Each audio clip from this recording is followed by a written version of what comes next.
Hey guys, what's going on? Jimmy Al. Elden Ring is a big game. No one's going to argue with me on that front. With this, they did add a lot of new weapon classes, from flails, we'll be getting to you at some point, to heavy thrusting swords and heavy spears. One of the new weapons that stood out to me the most was the Ballista. Ballista is basically becoming the heavy version of a crossbow. A hard-hitting, slow fire rate, and a whole heap of problems bundle into this one, which I think may be the smallest weapon class in all of Souls history, with only 2 weapons slammed into them. With my favourite weapons being crossbows, this was generally the first step I could think to being a cool first challenge run for me. As crossbows are generally alright in most Souls games, I thought the heaps of problems that are bundled with the ballistas would make for a more interesting first run on a challenge run video. There you go, that's why we're doing it today. I do want to throw a quick disclaimer out there that this is my first time doing any video like this. So this is the first time I've ever had to write a script, do the editing, get everything, the video lined up with the audio, have everything play out as it's supposed to, keep the things that should be in and remove the things that should be out. So if you embark on this journey with me and make it to the end, which I hope you do because the ending is going to be the best part of the video in my mind, then please do let me know what you did think of this, and if you have anything that you think would have made it better or what did make it worse, please do let me know, so when I do this again at some point, I actually have an idea of what people like and what people don't, and we can make a video that everyone enjoys and I enjoy making together. So without further ado, let's just move on to the rules. This run's pretty simple, so the rules are pretty simple. It's just no summons, no magic and spells, no other form of weaponry can be used, meaning I'm stuck with the hand ballista and the jaw cannon. The only way I'm allowed to buff myself is through the physics flask and the talismans. With that shit out the way, let's just get to the run.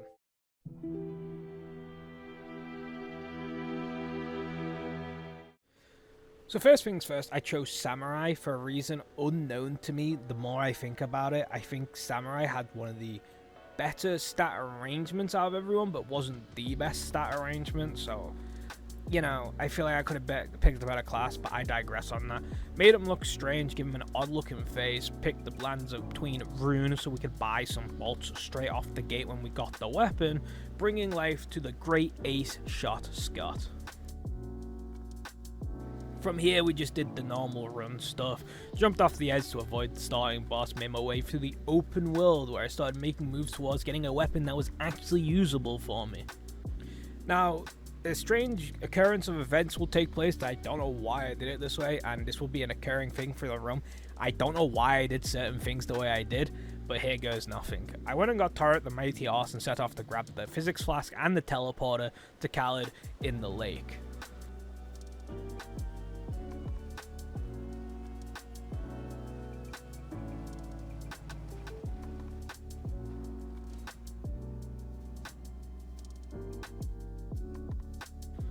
From here, we just grabbed one half of the Deckness Medallion and went to Fort Harith for the second half of the Deckness Medallion.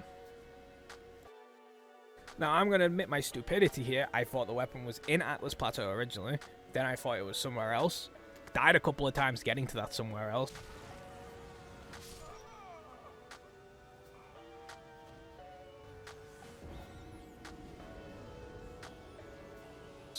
Realized it's not there. Then actually Googled it to find out where the right location was. After that silly little mix-up, we went to get the weapon from the right spot.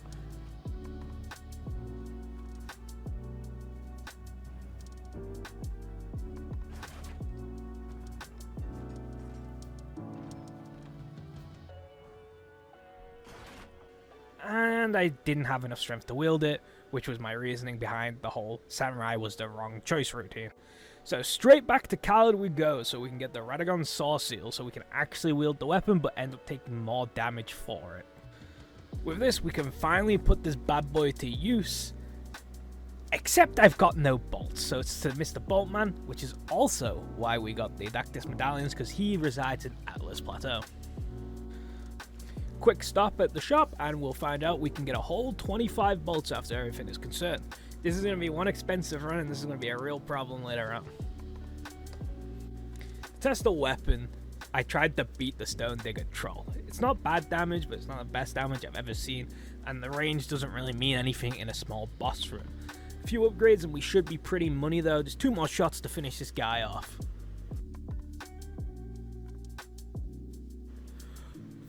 Fuck! First roadblock I found pretty easily. Every failed attempt on a boss equals a loss of bolts and a loss of souls. With this means I've got to go get more souls from somewhere else, especially if I've run out of bolts. So with this, I had to go find somewhere where I could grind souls and somewhere where I could get souls easily. Until my stupid ass would Google where to grind souls, we just went around exploring the open world, grabbing runes. We popped some runes and sold some items to upgrade our hand ballista to +1. And then finally went off to find somewhere to grind some fucking souls. From here we went around finding places to get souls, getting our flasks to +8 with 3+ on healing. With all this out the way, it was time to go to the first boss of the run.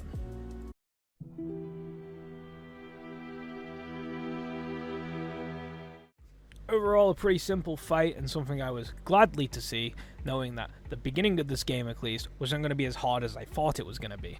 So, Margaret's first phase is pretty simple and easy to do. All you gotta do is just trade into daggers if you want. If you don't want to do that, you can either just try and go for a trade on most of his moves. They've all got a long enough wind up that you can kind of get away with it. Other than that, any slam move or dash move normally is punishable for free. Second phase adds the hammer into the mix, which just makes it easier and easier to take your shots when you want. So overall, the boss fight goes down without a hitch. A one and done fight against Margaret, which is a pretty good run for the first half of the game. With that being said, all we have to do now is go restock our bolts. Oh fuck, oh fuck, oh fuck, you're not the merchant! Alright, it's fine, we quit out, we'll just wait till the morning. Shit should be fine. Oh shit, oh shit! I generally honestly thought the run was fucked. I had 3 bolts and there was nowhere near enough to kill him. Thankfully, one more quit out solved the problem and I could go grind some more souls and buy some bolts.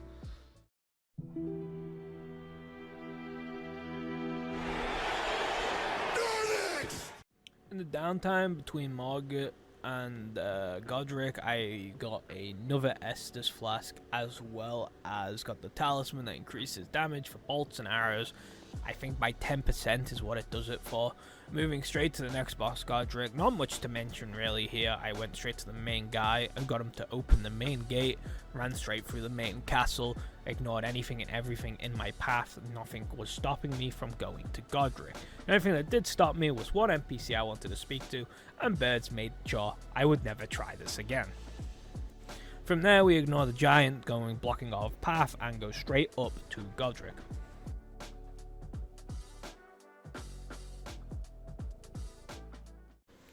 Godric just falls the same as Margaret does, except he's easier in my opinion. He has many slow-moving, long-recovering moves, which is not what I remember the boss having originally, but apparently this is the case. Being shown on screen at the moment are just some of these moves you can punish really easily. Just keep an eye out for these and shoot accordingly, and you'll be fine and get him into the second phase. Which is just as easy because most of his new moves are also safe to shoot at. As long as you're hugging him, most fire spray and fire moves will go straight over you and you'll be fine. This brings me to roadblock 2. I ran down to my last bolt on Godric the Grafted. This kind of set my brain into overdrive panic mode. I only get 20 bolts on each type. There's only 4 types. That's normal, bone, fire, lightning. So that's 80 bolts. If anything takes more than 80 bolts, the run dies, in essence. Godric only has 1 health bar, and he's also a really easy boss to down. This kind of got me panicked, kind of got me a bit stupid, crazy, and Ronaldo was now a scary and opposable threat to me, which is weird because I count Ronaldo as one of the easiest bosses in the game.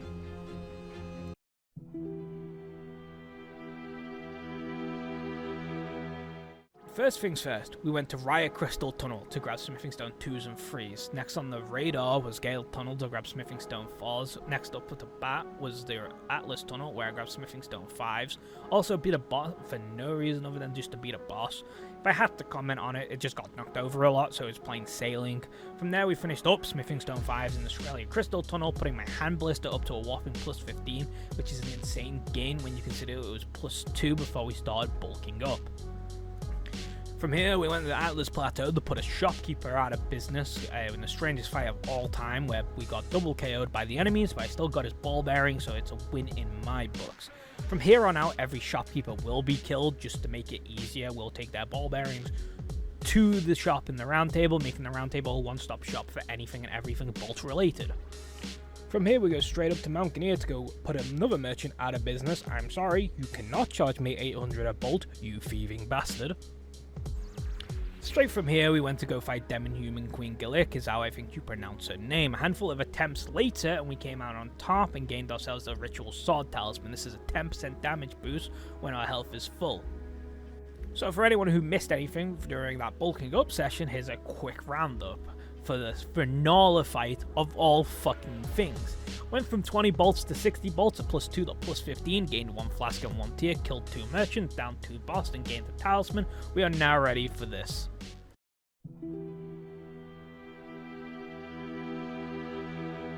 Before we can even think about going toe-to-toe with Ronaldo's 2 health bars, we've first got to get through the Magic School of Doom and all the merry band of misfits that sit and reside in there. So we go through swinging, ducking, dipping and diving because I ain't spending a single bolt on a single enemy in this area because they're way too fucking expensive to be shooting at random people. So let's just lay out a piece of paper so we can jot down why I do not like these prices. 250 souls will net you 5 bone bolts, but these are the worst bolt in the game. But they're going to be used to kill basic enemies and bosses until my stupidity takes over and I equip a different bolt for no other reason than I don't want to do the least amount of damage to something.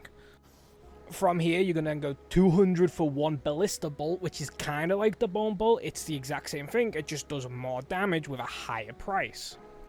Then you level up to elemental bolts, which is lightning at 500, which is insane, but still on the okay, I can deal with this side of things until you get to explosive bolts, which is 800 for 1.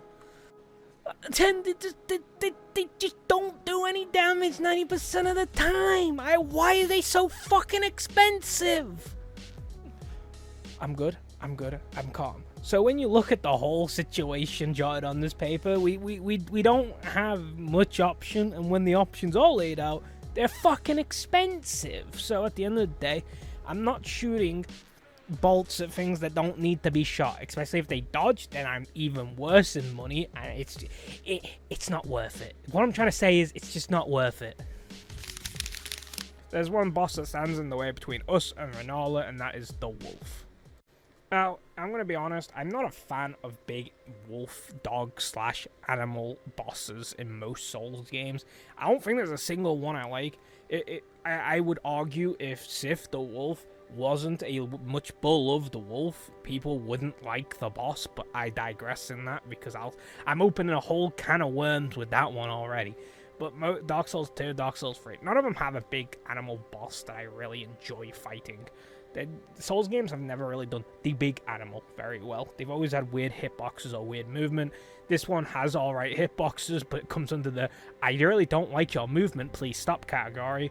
Overall, it only took 2 attempts and we get to move on to Ronaldo. It was annoying. I don't want to talk about it. I can't really explain why I find these annoying. I just do. But overall, 2 attempts onto Ronaldo.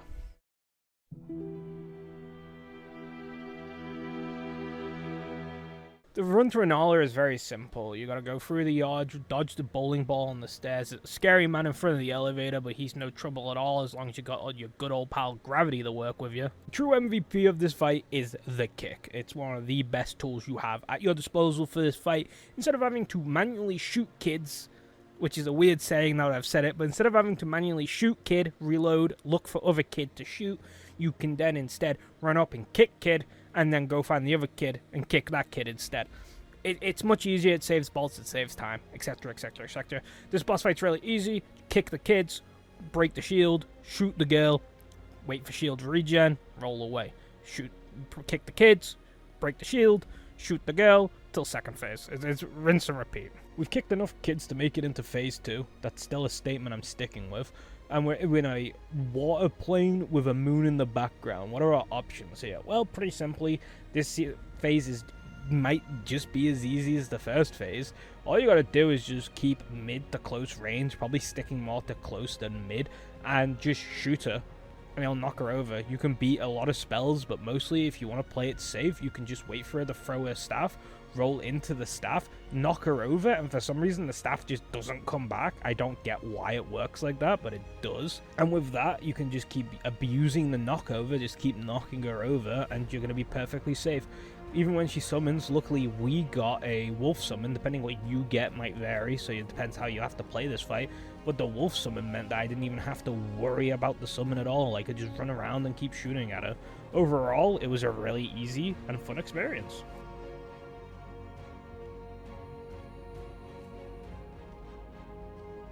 So when all is said and done, that's our 4th main boss knocked down, and we got other things to do before we progress to the Lindell capital.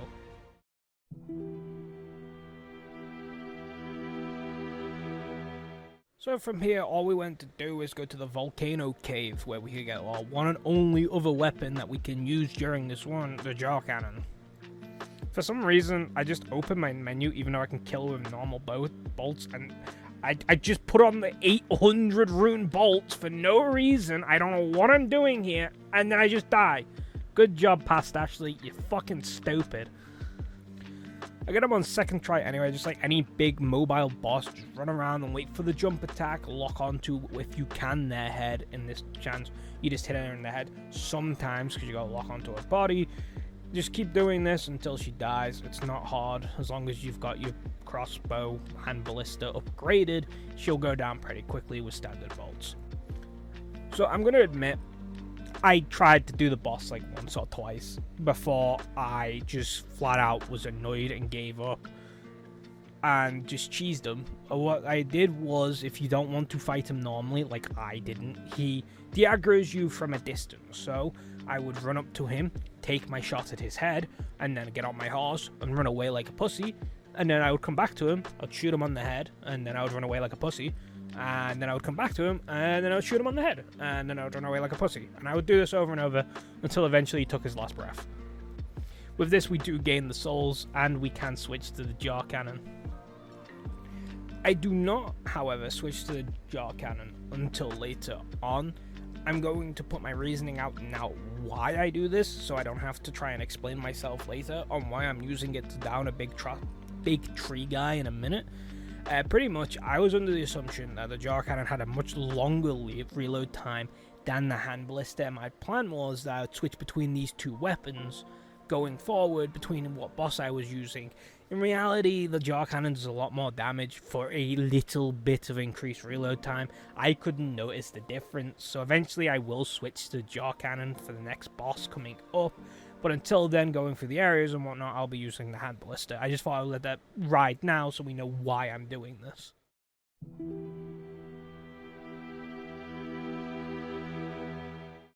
Now that we've entered the wonderful city of Oz, we have a quick sprint down the stairs, across the roofs, because I am not making my way through this level normally. You won't make me. And fight a big, fat tree boy. Fight is pretty simple. Any tree fights the exact same. Some just have a different elemental variant to them, like rot or something along that nature. All you gotta do is just keep kiting him and walking around him until he does the big booty slam. That's 1 to 2 free shots, depending on when you fire, if you make the distance and whatnot. And then it's just rinse and repeat until he goes down. Killing this one was just killed simply because he nets you like a great rune of some sort that gives you like 50,000 souls, which was very needed at this point for me, because I had been wasting souls on bolts instead of grinding and whatnot, because I just couldn't be bothered to grind. So this was a big, huge gain for Owl Nation, if you will. It's time to put that jumping feature to use, because next up to bat is Spooks the Ghost Lad. All we gotta do to get him is run past some enemies, jump and scale up a large dragon wing, run past some more enemies, past a giant bird thingy that I will not be fighting and nobody can make me, cross some tree vines because Obviously, that's how this works for some reason. And all the way up to the boss star, hello, Mr. Spooks.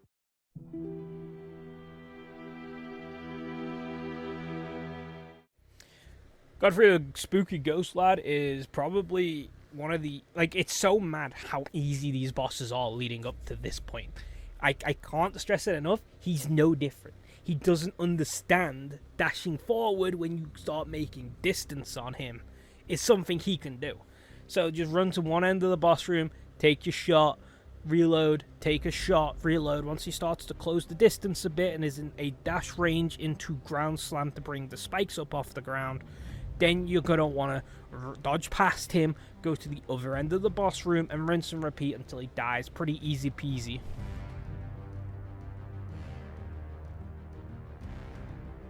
You've got to be fucking with me.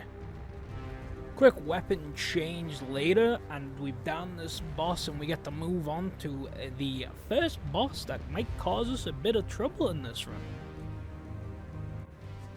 Hey, Future Ashley here. While editing, I've realized I didn't mention something that was key to this fight. I've already planned out most of the things, so I'll throw it right at the end. Godfrey is one of the first bosses that will require free aiming through the run. Free aiming pretty much is what it says on the tin. You fucking free aim with the weapon. I don't need to explain that. What I do need to explain is how this is going to work. Pretty much, if you're using the end-to-end method, where you run to one end of the boss room to the other, you're going to have to aim into the weapon, aiming around about leg crotch area, so if he dashes, ducks down to dash, you don't overshoot, you just hit him right in the head, and you get to keep moving onwards, as you can see in the video clips. While I was editing, you'll see it, but I'm just making sure it's very visible right now to where you want to be aiming and where you should be aiming.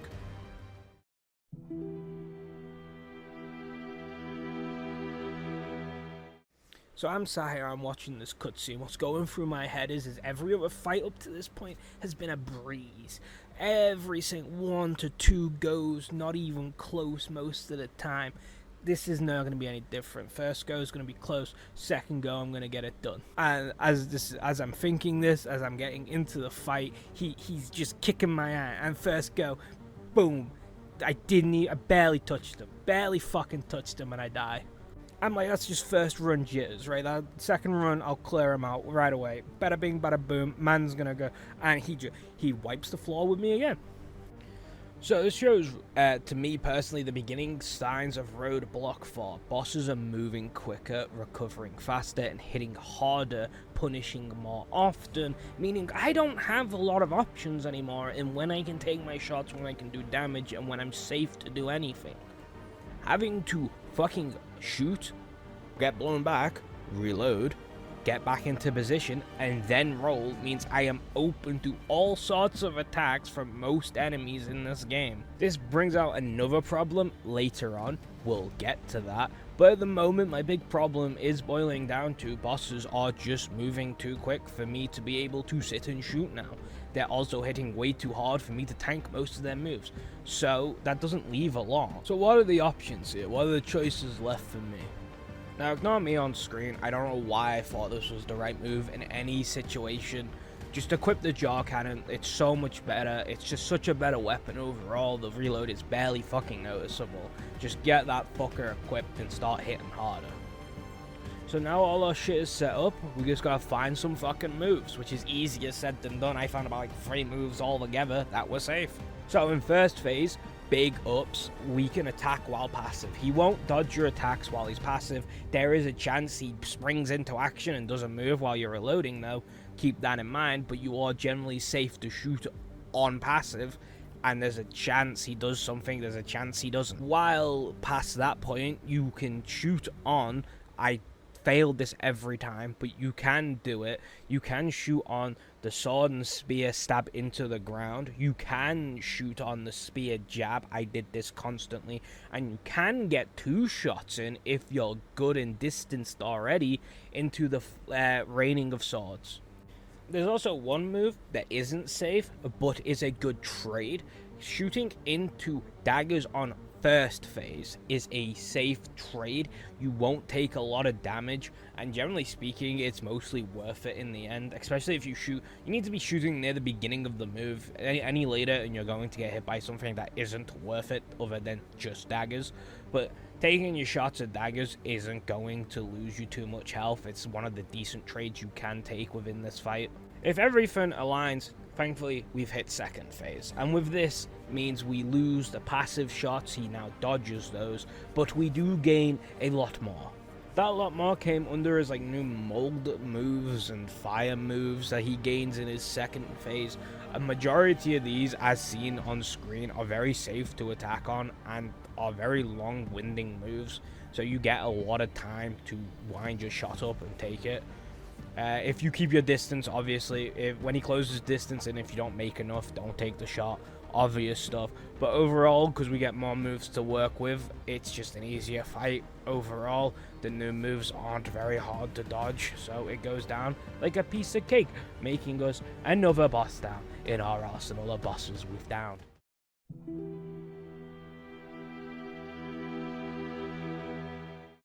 Anyway, head up to the good old Thorns. Too strong for a jaw cannon to penetrate these, apparently. I don't believe it. Get given the medallion for the next location. With medallion in hand and a whole bunch of hope, we head up to the mountaintops of the giant by taking the big bad elevator all the way up. Thank the fucking lords, it's the last mad dash we have to make for random smithing materials that we'll need. After this, it's only one, and it's in the area we're going to, so I don't have to backtrack, which is huge for the account, really. Sombering Smithing Stone 7s are found in the mountaintops of the giants, followed by its big brother, Sombering Smithing Stone 8. To get Smithing Stone 9, though, however, we're going to have to take a trip back down the mountain all the way over to Khalid. Killing the little silly guy with his little silly ball will give us the Sombering Smithing Stone 9 we so desperately need for this fight, giving us one away from maximum, which is the highest to my knowledge that I can get prior to this fight. And last but not least, I killed the merchant for his ball bearing. Now that I've got nowhere to hide and nothing left to do, the only thing I have left to do is go fight the big elephant in the room, or in this case, just a giant. As you can see on screen in front of you, as I endlessly die to the giant dickhead, I just didn't like this fight. First phase or second phase, none of it was fun for me. As you can see from my many deaths, I made it to second phase a lot. It was the second phase that fucked me so much. I just didn't feel like I had enough damage to tickle him over enough that I didn't die before he did. And with this, like a little bulb went off in the top of my head. I was like, I got a plan, and I know how to use this. I know how to get more damage. It's time to get naked. What this talisman does is increases physical damage while you've got lower equip load. The wiki says the soft caps of this thing are 8, 16, and 20. Once your equip load is higher than 30, it won't do anything and give you no bonuses. Thankfully, my equip load was always between the 16 and 20. I never reached those. I think it always was either 17 or 18, depending on the talisman. So I always flowed in between the 16 and 20 range, which is perfectly fine for what we needed. It increased our damage, as well as giving us the negative of taking more damage. But there's a caveat to it. The caveat stands as poise can really fuck with you against certain bosses. There's many times in this run, past this point, where we will be using the lack of poise to cancel reload so we don't get hit 2 to 3 times by basic moves, chunking just as much health as if we didn't have armor. When all is said and done and the golem is down, we can finally get our talisman, equip it, dequip our armor. Don't remember making a shot Scott look like this. I am sorry, Scott. And it was time to take another round of deaths against the fire giant until all of a sudden I dialed in.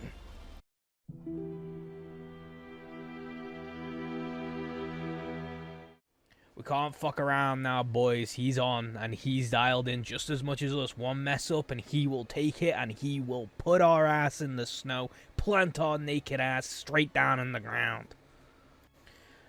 Now, I can't stress this enough. You do not want to rush in thinking you're the dog's bollocks and just fucking fight him. You're going to want to stay calm, collective, and safe. There's very little reasons to be fucking up the first phase, like at all. What you want to be doing is very simple. Try and stay underneath him, shoot his splintered leg, and just keep repeating this. Most, if not all, moves are considered safe in his first form. there's not a lot that you can't attack on. The very little things you can't attack on will be Fire Pillar, which is if you've got a nice sweet distance already, and out of the pillars, you can take a shot. If not, just stay calm, get out the way, and reset. There is Fireballs, you've just got to dodge these, there's no way around it. Then there is a Fireball, which is lock on and targeted. With this, all you're going to want to do is run into it as fast as you can to roll away from it to detonate it so we can get back to attacking him. Follow these simply easy and calm steps will get you all the way to second phase, and it's been doing it this whole time. This wasn't the problem. Second phase is where he really dials it up to 11 on the dick meter. He's a beefy motherfucker in second phase, takes very little damage, but I did find his weak spot. Oh, sweet Bippy, I found it. His weak spots are his hands, and bonus, they are lock-onable, so this means we have something very easy to hit. But we need to find some moves to use this on, and the great googly moogly, they weren't easy to fucking find. After a handful of attempts trying to find these moves, I found them to be hand slams are pretty much it. There's like 3 hand slams in the game that he will do. There is the one where he will slam forward and then do a double hand slam. This is safe. There's a double hand slam just on its own. This is also safe as long as you've already made the distance as well as fired before he's begin regaining. The other one is he does like an elbow drop, but you need, and I can't stress this enough, you need to be distanced from him or he will spew fire from his mouth and it will kill you. These 3 are like the safest things you can use. These are dead safe. The other ones aren't as safe. There is a move where he will just swing forward with his left or right arm. Now, I'm not good with my lefts or rights, so I will try and edit in over the screen if I get this wrong. Now, again, I could be wrong, but his right arm, when he swings that solely, is somewhat safe depending what he decides to do next on recovery. Same as fire, there's a move where he like spits fire into the air and like all the molten rocks fly on the ground. That can be safe depending where you're sat and where you are and where the fireballs land. Generally speaking, I just try and stay clear, because if you get hit by these, you'll just die instantly. It's not worth the risk. Just stay clear and just wait for the other moves. This generally just isn't very safe. And finally, you have fire pillars. This one is generally safe as long as you're not already near fire when you're like when he's doing it, which you shouldn't be, because you should be playing mid to long range, so he doesn't use, you don't want to be too far away where he uses fire moves, but you don't want to be too close to where he will not use his lunge attacks. You want to be in like a nice middle ground where he will use his lunge attacks while at the same time he's not using his fire attack as much. With all that mentioned prior, with a bit of skill, a lot of luck, the fire giant falls. The behemoth meets his maker.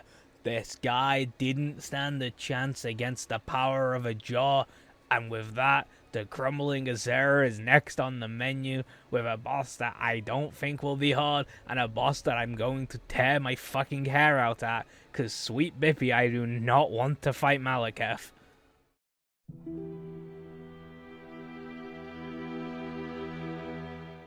One cool hot fiery cutscene later takes us all the way to the crumbling Azure where we can go fight Ball Boy and Stretch Kid. This fight is literally like very not much to say about it.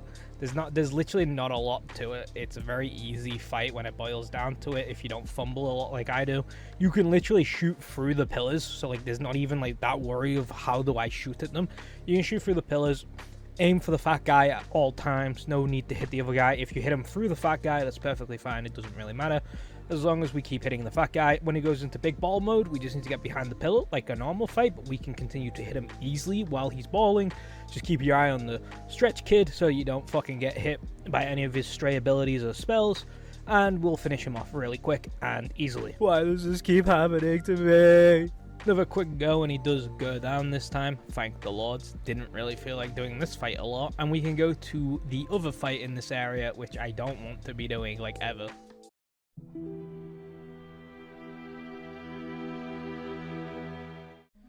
Before we could fight the Beast Clergyman and the second phase Malachath, we first had to go get the final upgrade for our weapon that put it from +9 to +10 so we could become the ultimate Jarist. After a long hard fight with a dragon, it came to my attention that he gives a normal smithing stone and not a summering one. Turns out the summering one is just in the structure behind him, so I killed the dragon for no fucking reason. The beast clergyman, the man that was gonna put a stop to this run, and I was generally worried he would, and put an end to our journey as a whole, has one glaring weakness we can abuse. He cannot attack around the pillars with his projectile, but we can. Our projectiles aren't blocked by the side of the pillar, most of his are. Meaning some quick attacks around the pillar with quick trades. Sometimes you'll get hit, you can't avoid this if he does a jabbing attack, but most of the time you'll be able to take a free trade, just play it slow, steady, and safe, and you will down the Beast Clergy into a second stage. Second stage is where it gets interesting. I went at it for days. I think this was a 2-day endeavor of me trying to find an opening where Malachath would be able to be hit without trading, because we can't trade into Malachath. He takes way too much health away. Most of the time, if you're not careful, you'll end up getting one shot. We can't just trade into him. We need a move that is safe that we can use regularly. And I just didn't know where that move was. I went at him for a while, I just couldn't find it. And then all of a sudden, his attack went over me. I couldn't really piece it together, so I went back into the fight after dying, and it happened again, and again. And then I had my 2 moves I could attack on. And these moves are very simple. When he jumps up into the air, fires his 3 projectiles into a sliding dash. All you want to do is roll into the dash, and then make some distance, take your shot. His hit will go straight over you when he charges at you. This is safe. You can fuck this up, though, if you don't make enough distance. Lack of distance means that he will hit you with his slash after he's done his charge. The next move is the pillar move. This one is very simple. You'll jump on a pillar, jump off the pillar, fire a projectile or a dodge in or to the side of it, and take your shot. Now, take your shot as fast as possible, because if you wait too long, he might consider dodging this shot and going to just do a different move instead. You want to fire instantly so then he does the charge move. After so many attempts, after what I would say about 2 days worth of goings, he finally falls. This only leads me to 1 more area, 3 more bosses to go before we can call this journey done, and I can say I beat Elden Ring with only hand ballistas.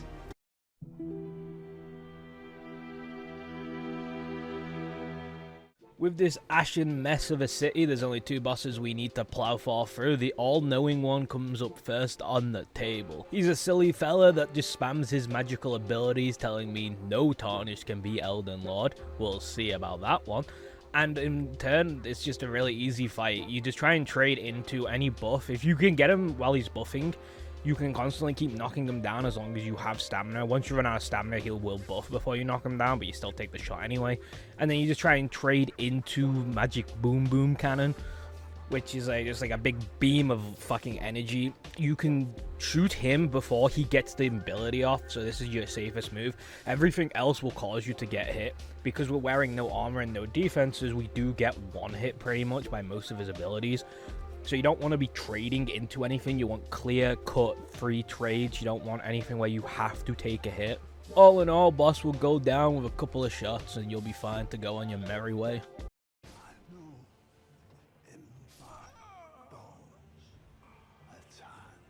It's fine. He died. I did the boss, right?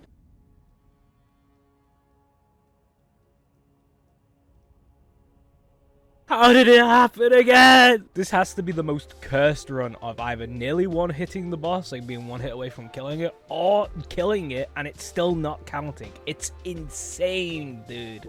Right, let's calm down. This time, he does go down this run, and he stays down. And I never want to see him back up again, because that is the most cheesiest bullshit I've ever seen. Until the next fight, I guess, but we'll get to that. This leads us to Godfrey 2, Electric Boogaloo with a bit of extra sauce on the side. This fight generally infuriates me, actually annoys me. I don't like the phase 1.5 is what I call it, because it's not really a phase transition, he just gets a bit of new moves. So phase 1.5 is a disgusting phase that shouldn't be in the game and is very lazily designed. But first we need to get past phase 1. Phase 1 is just like the ghost from earlier on in the game. He doesn't understand gap closing, and he doesn't really understand how to chase you, so you can just keep running from one end to the stage or the other, taking your shots. You've got to aim in again, just like you did in the ghost fight. Just want to aim in normal way you did in the ghost fight, and you'll continually to hit him until he goes into phase 1.5, which is fucking disgusting. He forever, and I mean this literally, there's no like capping here, I'm not lying. It's on the fucking screen. As long as you are centimeters away from this man, he will not stop dashing, and I don't understand why they designed it like this. And if the dashing isn't bad enough, oh no, they thought, let's be even more cunts. Like, being ranged too easy. Let's make sure when he fucking stamps his foot on the ground, it sends a shockwave for the whole fucking arena. It made me a bit mad, but like once I started to calm down, we could find some way to beat this guy. So I had to go into phase 1.5 with the ideology of I need to take the least amount of damage possible, as there's no physical way to try and trade into him, because no matter what I do, my reload is always going to be longer than his recovery on stamp, so I can't just jump shoot because he'll just dash and do the exact same thing.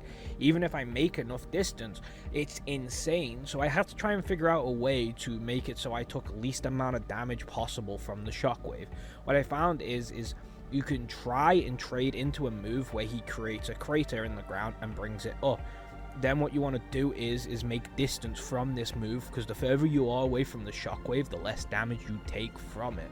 So while we're making distance, he can't actually catch up to us because he's stuck trying to rip his axe out of the ground and send all the rocks up into the air. And when he does this, we can take a shot. If we time it correctly, his shockwave will cancel our reload, meaning we can just start moving again, trying to get him to do this move. This was the quickest and most effective way I found to get out of this fucking phase.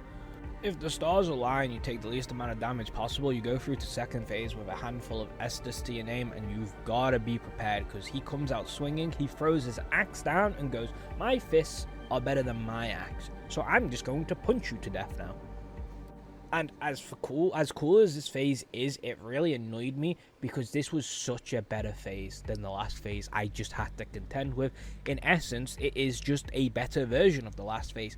He is what the last phase was supposed to be. He's a never-ending, always coming at me assault machine that doesn't want me to create distance between me and him. But then there's still the fairness of he's not just constantly shockwaving the whole fucking arena so I can actually combat it. It turns into also the exact same as last phase, because all you've got to do is the exact same planning. You want to wait for him to jump up in the air, he will slam his ass into the ground, and then you just keep rolling backwards and take your shot, and you will be safe for the next move. And you just have to time your dodge for whatever he does. He might do nothing, he might go in for a grab, and he might just go in for a punch combo. Whichever one it is, you just gotta dodge correctly and keep moving. This is how the last phase should have been, not what I got. But if everything aligns, second phase goes down, and it was a really fun second phase. I really wish it wasn't ruined by having to get to it by the last phase of just never-ending dash and shockwave. But with Godfrey going down, that means there's one boss that stands between me and an Elden Lord position.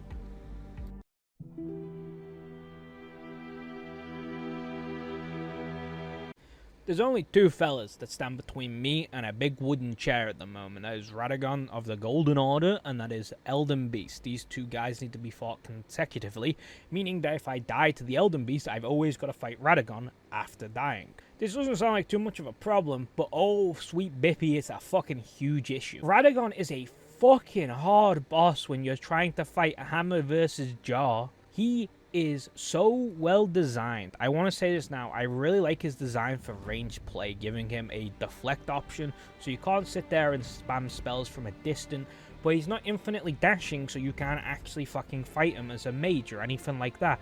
This is a brilliant fucking way to handle the issue that I just fought against Godfrey, where he was forever dashing, forever AoEing. And it is generally just like a really good way to do this. Like, I don't know why I had to fight Godfrey in his state, but Radagon in this state. The only problem with Radagon is while you're using a jar, it's an RNG-based game. It's an RNG-based boss, so you never know how many Estus you're going into Elden Beast with, if you ever make them there. because I played for 3 days straight and didn't get to the Elden Beast once. But let's take a step back. What can we attack on? Like, what is his openings? Well, I could only find 2, and they're not perfectly safe, and I'll get into that once I tell you the moves. The 2 moves are, he has a grab where he will reach his arm back and it will glow yellow. This is a very telltale sign. You can even avoid it before he even grabs. You can make so much distance. 3 to 4 rolls his back and takes your shot while he's going for it. You'll have good recovery time, and then the RNG is going to step up. Now, good RNG is he just does nothing, or he goes for the dash attack and misses. Decent RNG is you get a basic attack, or you get lightning shotgunned. Bad RNG is if he does the dash attack and connects it, or he does jump up lightning attack. These two hit you for chunks of health. You have to Estus, because if you get bad RNG again, you will die. So that being said, the exact same thing goes for the second move, right? So he has a move where he'll charge his hammer up and send a wave of, like, holy damage forward, I want to say is what it's supposed to be, and then it crackles up and explodes. You roll behind him. You want to try and roll to either the side or behind him, whichever one you can get with in 2 rolls. And then you want to take your shot and just pray to the Lord that he goes for good/decent RNG, not bad. This is all I could find. This was the concretest of plans I could come up with. And as you can see on screen, I'm not the smartest cookie because I only had 10 Estus when you can have 14 max. With 14 max day 3 going into this, I had a doozy of a time. We got close a couple of times, but the final attempt really broke me.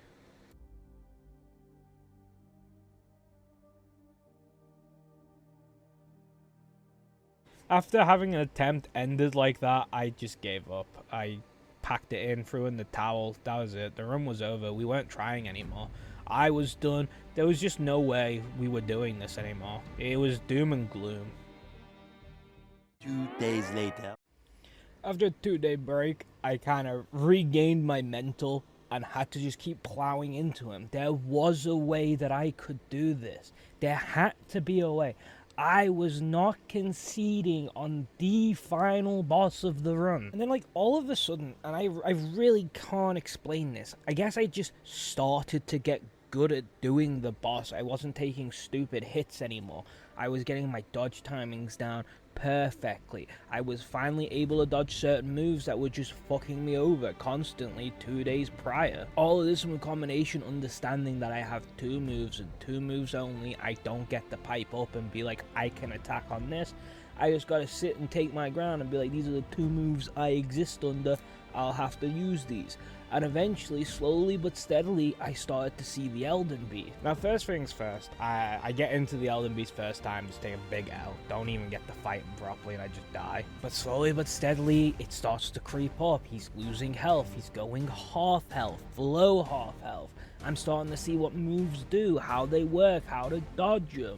I know I've got one safe attack move, but it's a move he uses consistently. He swings his sword in the air, slices it, sends a projectile, slices it, sends a projectile, stagger, slice, stagger even more, slice. That last projectile, perfectly safe to shoot on. We've also got another move where he will jab his sword forward into the ground. Dodging that will lead you another free hit. Except from that, everything's a bit iffy if it's safe or not.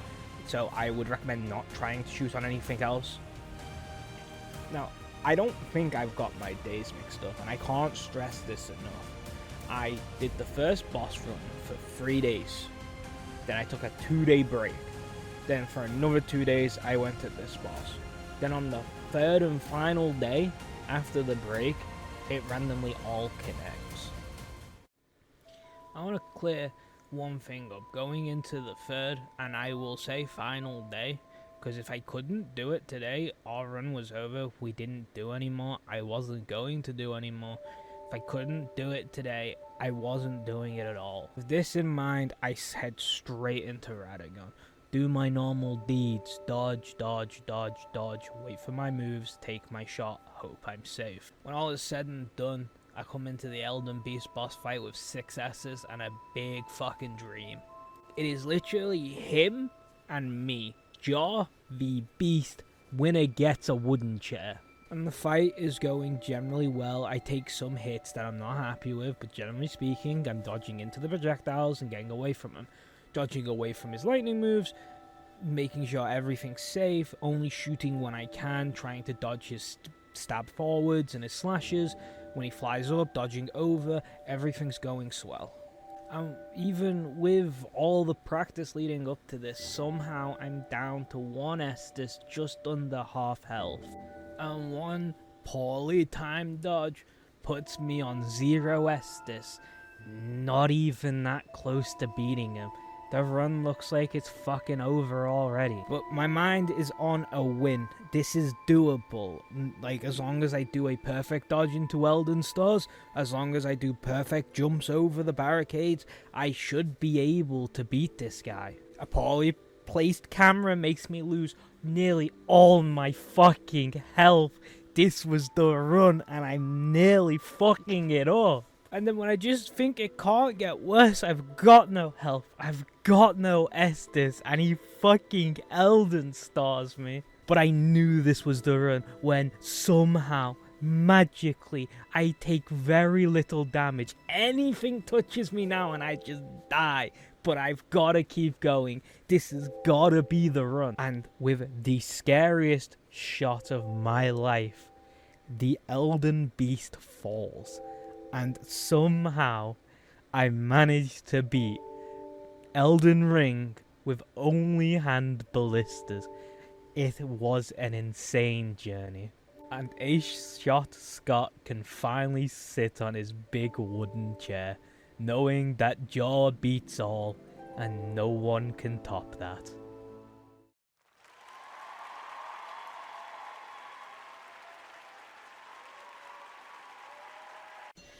And apparently my rest just isn't allowed, because my friends informed me that I should do Millennia, because if I don't, people will moan I didn't do one of the hardest boss, if not the hardest boss considered in Elden Ring. So off I trot to go hunt down a bitch in a tree.